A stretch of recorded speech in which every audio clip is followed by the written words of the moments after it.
Hello दोस्तों, एक बार फिर से आप सभी का स्वागत है आपके अपने चैनल अपनी स्कूल के अंदर। दोस्तों एक बार फिर से मैं आपके लिए लेके आऊँ एक इम्पोर्टेंट टॉपिक। दोस्तों आज की वीडियो के अंदर हम पढ़ने वाले हैं श्वसन के बारे में। दोस्तों श्वसन क्या होता है? देखो, हम कह सकते हैं कि बिना श्वसन के हमारा जो जीवन है वो संभव नहीं है, कि अगर जब तक सांस है तब तक आस है। दोस्तों कहते हैं जीवन संभव है। तो हम श्वसन की अगर मैं बात करूँ दोस्तों, श्वसन है क्या? तो श्वास लेने और छोड़ने की जो क्रिया होती है दोस्तों, उसको हम क्या कहते हैं? श्वसन कहते हैं। यानी जो हम सांस लेते हैं और जो सांस छोड़ते हैं, वो जो क्रिया होती है वो क्या कहलाती है? हमारे पास में श्वसन कहलाती है। अब इस श्वसन की क्रिया में दोस्तों क्या होता है? श्वसन किस प्रकार की क्रिया होती है? श्वसन जो होता है एक ऑक्सीकरण क्रिया होती है। ऑक्सीकरण का मतलब होता है कि श्वसन के अंदर हम क्या करते हैं? ऑक्सीजन ग्रहण करते हैं। वैसे तो श्वसन के अंदर हम ऑक्सीजन यानी वायु के अंदर जो भी गैसें होती है, जैसे नाइट्रोजन होती है, ऑक्सीजन होती है, जितनी भी जो गैसें होती है सारी गैसें हम ग्रहण करते हैं, लेकिन जो इसमें से काम आती है हमारे वो ऑक्सीकरण होता है। यानी ऑक्सीकरण की क्रिया होती है दोस्तों ये। दूसरा अगर हम बात करें, श्वसन से हमें क्या मिलता है? हमारे शरीर को ऊर्जा और ऊष्मा प्राप्त होती है। ऊर्जा और ऊष्मा कैसे? जैसे अगर जब हम सांस लेते हैं, इस तरीके से जैसे हमने सांस लिया और श्वास के साथ जब ये ऑक्सीजन हमारे शरीर के अंदर जाती है, तो जो हमारी शरीर के अंदर जो कोशिकाएं होती है, उन कोशिकाओं के अंदर जो भोजन होता है, उस भोजन का क्या होता है? ऑक्सीकरण होता है। यानी जब भोजन का ऑक्सीकरण होता है तो उस ऑक्सीकरण से ऊर्जा और जो शरीर को ऊर्जा और ऊष्मा प्राप्त होती है। तो इस तरीके से श्वसन जो होता है हमारे पास में ऊर्जा और ऊष्मा, शरीर को ऊर्जा और ऊष्मा प्रदान करता है। और अगर हम बात करें, श्वसन जो होता है दोस्तों एक अपचायी क्रिया होती है। अपचायी क्रिया को हम कैटाबोलिक रिएक्शंस बोलते हैं, कैटाबोलिक रिएक्शन कहते हैं। अपचायी का मतलब क्या होता है दोस्तों? टूटना। कहने का मतलब जब हम श्वसन की जब क्रिया होती है तो इसमें जो भी पदार्थ होते हैं, जैसे हमें कोशिकाओं के अंदर जो भोजन वगैरह होता है उनका अपघटन होता है और उनसे एनर्जी हमें प्राप्त होती है। तो कैसी क्रिया होती है दोस्तों? एक अपचायी क्रिया होती है। श्वसन की अगर मैं बात करूं दोस्तों, तो श्वसन के अंदर हम क्या करते हैं? एक तो श्वास लेते हैं और श्वास छोड़ते हैं। तो इस आधार पर हम श्वसन की अगर हम क्रिया की बात करें तो इसमें क्या होता है? एक तो होता है अंतःश्वसन और एक होता है हमारे पास में उच्छ्वसन, या जिसको हम जैसे अगर हम श्वास ले रहे हैं, श्वास अंदर भरना, यानी इस तरीके से श्वास ले रहे हैं, श्वास लेने का मतलब क्या होता है? वो हमारे पास में अंतःश्वसन कहलाता है। यानी श्वास लेना क्या होता है? अंतःश्वसन कहलाता है। और श्वास छोड़ने की जो क्रिया होती है, यानी श्वास को बाहर निकालने की जो क्रिया होती है, उसको उच्छ्वसन या एक्सपायरेशन भी बोलते हैं। यानी श्वास बाहर छोड़ना, श्वास छोड़ने की जो क्रिया होती है उसको हम क्या कहते हैं? उच्छ्वसन कहते हैं। तो ये हमारे पास में श्वसन क्रिया होती है जिसमें श्वास को हम अंदर और बाहर छोड़ते हैं, यानी ग्रहण करते हैं और फिर उसको छोड़ते हैं। तो अगर ये जो क्रिया होती है दोस्तों, श्वसन की जो क्रिया होती है विशेष प्रकार के अंगों से होती है, और इन सभी अंगों को मिलाकर हम क्या बनता है? एक तंत्र का निर्माण होता है, जिसको हम क्या बोलते हैं? श्वसन तंत्र कहते हैं। अब इस श्वसन तंत्र के अंदर कौन कौन से अंग आते हैं दोस्तों?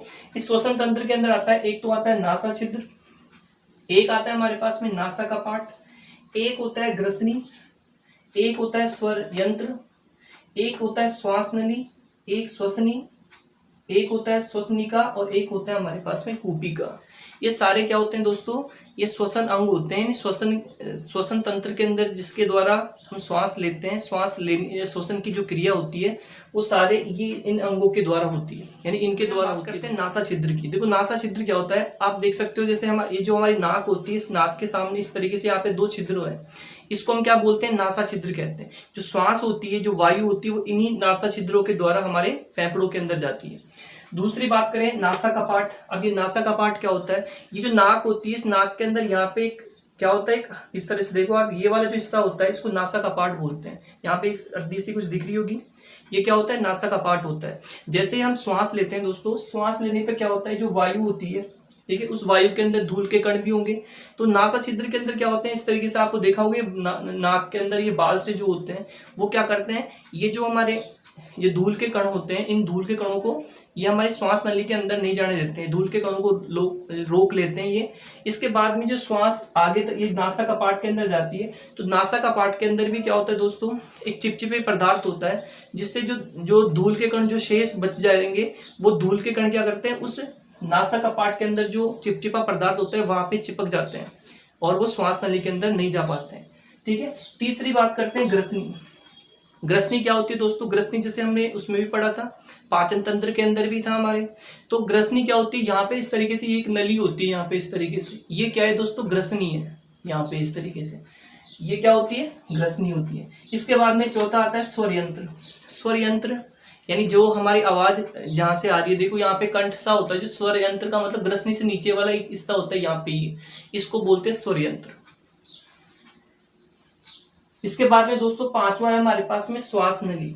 इस श्वास नली को हम ट्रैकिया भी बोलते हैं। अब ये श्वास नली क्या होती है? जैसे हम डायग्राम में देख सकते हो दोस्तों, ये वाली जो नली दिख रही है आपको, ये क्या है? श्वास नली है।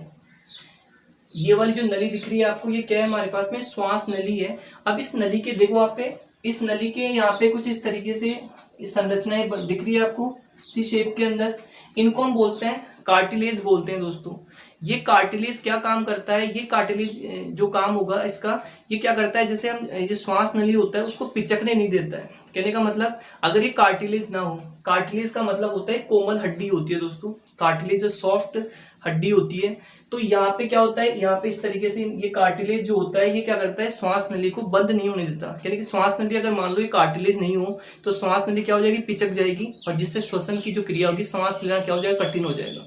तो कार्टिलेज का काम होता है इस श्वास नली को पिचकने से रोकने का।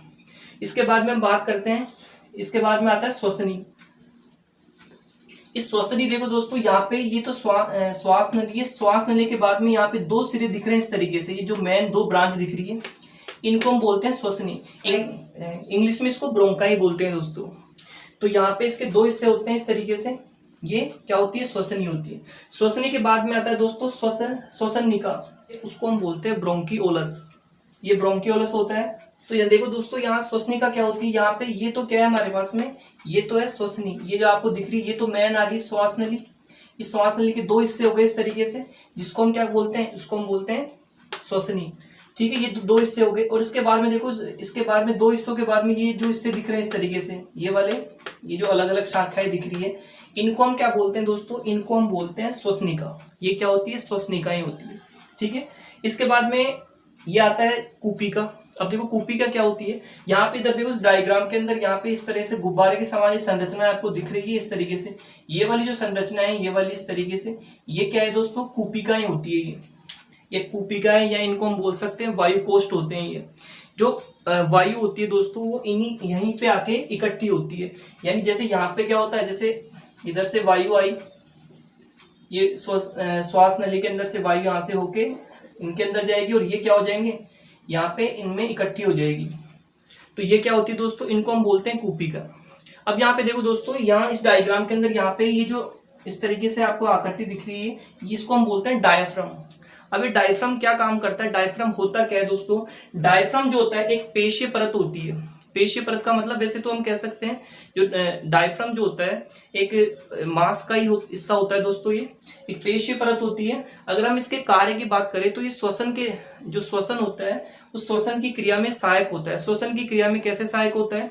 जैसे हम श्वास लेते हैं दोस्तों, ये डायफ्राम होता है वो नीचे की ओर झुक जाता है। जैसे हमने सांस लिया तो डायफ्राम नीचे की ओर जाएगा, और जो हमारे पास में ये कूपिकाएं होगी उसमें ऑक्सीजन जो होगा, यानी जो भी वायु होगी वो भर जाएगी। और जैसे हम श्वास छोड़ते हैं तो ये क्या होता है? डायफ्राम ऊपर की ओर गति करता है, मतलब ऊपर की ओर आ जाता है, और ये जो फेफड़े होते हैं उस फेफड़े को क्या करता है? धक्का लगाता है, जिससे फेफड़ों के अंदर से जो भरी हुई जो वायु होगी वो बाहर निकल जाती है। ठीक है, तो इस तरीके से हमारे पास में डायफ्राम जो होता है श्वसन के अंदर सहायक होता है। ठीक है दोस्तों, तो ये था हमारे पास में, आज हमने इस श्वसन के बारे में पढ़ा। आई होप आपको ये चीज़ें पसंद आई होगी। इसी तरीके से मैं आपके लिए इन्फॉर्मेटिव चीज़ें लेके आता रहूँगा दोस्तों। तो मिलते हैं एक नए वीडियो के अंदर दोस्तों।